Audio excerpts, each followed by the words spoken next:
Esselamu aleykum və rahmetullahi və barakatuh.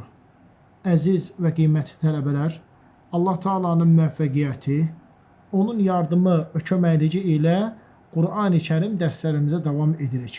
Bugün bizlər növbəti iki hərf, ra hərfi və zə hərfi haqqında öyrənəcəyik.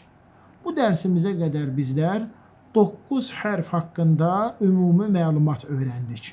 Əlif hərfi, bə hərfi, T hərfi, Th hərfi, Cim hərfi, H hərfi, X hərfi, Dəl hərfi və Zəl hərfləri haqqında ümumi məlumat, onların oxunma qaydaları, Azərbaycan dilində bənzərlikləri, incə və ya qalın olmaları öyrəndik. Bu dərsimizdə isə bizlər ra və zə hərfləri haqqında öyrənəcəyik.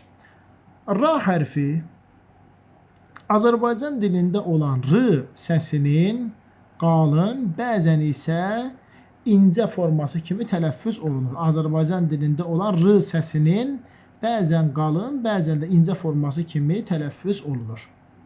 Bu səs dilin ucunu yuxarı kəsici dişlərin damağına toxundurmaqla və bu hərfə təkrar sifəti verməklə tələffüz olunur. Dilimizin ucu yuxarıdakı kəsici dişlərin damağına toxundurmaqla,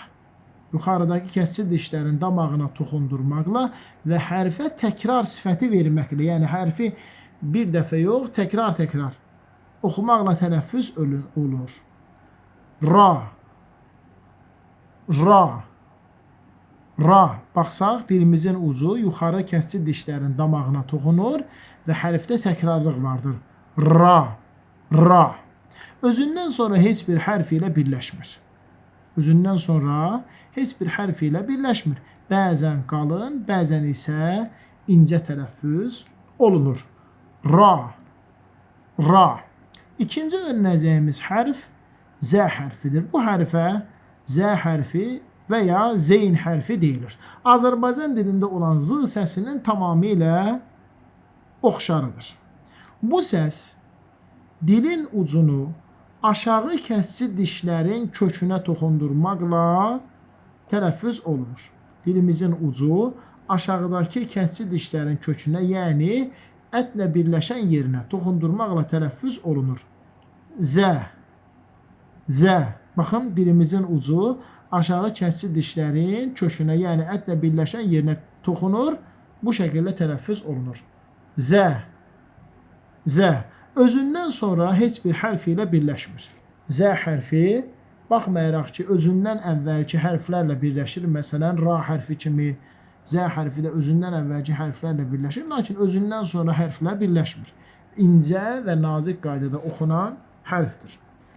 Zə, zə. Beləliklə biz bugün iki hərf haqqında öyrəndik. Ra hərfi və zə hərfi. Öyrəndik ki, ra hərfi dilin ucunu yuxarı kəsici dişlərin damağına toxundurmaqla və hərfə təkrar sifəti verməklə tələffüz olunub oxunur. Ra, ra, ra. Baxın, dilimizin ucu yuxarı kəsici dişlərin damağına toxunur. İkinci hərfi də zə hərfi. Dilimizin ucu aşağı kəsici dişlərin kökünə toxundurmaqla tələffüz olunur. Zə, zə, zə. Beləliklə biz bugün iki hərfimizi öyrənib tamamladıq. Allah Taala faydalı etsin.